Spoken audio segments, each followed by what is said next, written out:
PBA updates tayo mga ka-greatest. Nakuha na ng Ginebra at maglalaro na para sa koponan ng Ginebra itong si Maverick Ahamnisi galing sa pagiging unrestricted free agent. About sa nangyaring deal, pumirma ito ng 3-year deal contract sa Barangay Ginebra. Si Maverick Ahamnisi huling naglaro ito sa team ng Converge kung saan nag-average ito ng 13.7 points per game, 5.9 rebounds per game, 3.8 assists per game, and 1.2 steals per game last PBA season. Ayon nga sa isang naging pahayag ni Coach Tim Cone dito about sa pagdating sa Ginebra ni Maverick Ahamnisi, he was a great fit with the loss of Maya and the uncertainty of LA at this point. He seemed extremely excited to be joining Ginebra.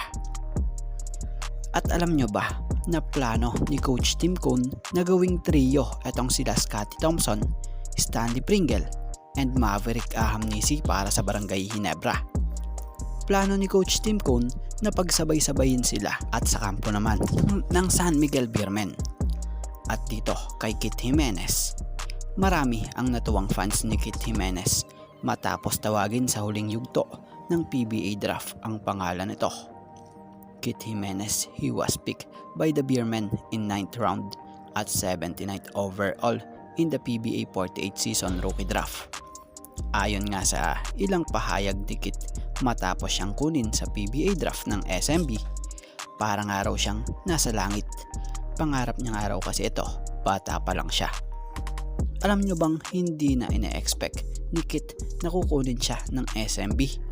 Biro mo kung sino pa yung di mo ine-expect na kukuha sa'yo, siya palang magtitiwala sa kakayanan mo.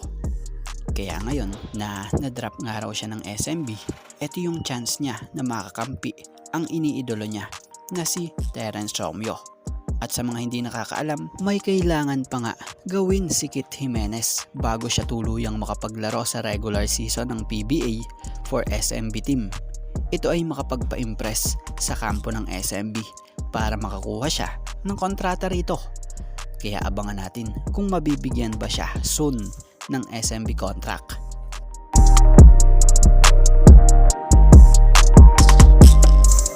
Bago ang lahat mga ka-greatest, lilinawin lang natin lahat ng basketball update natin dito.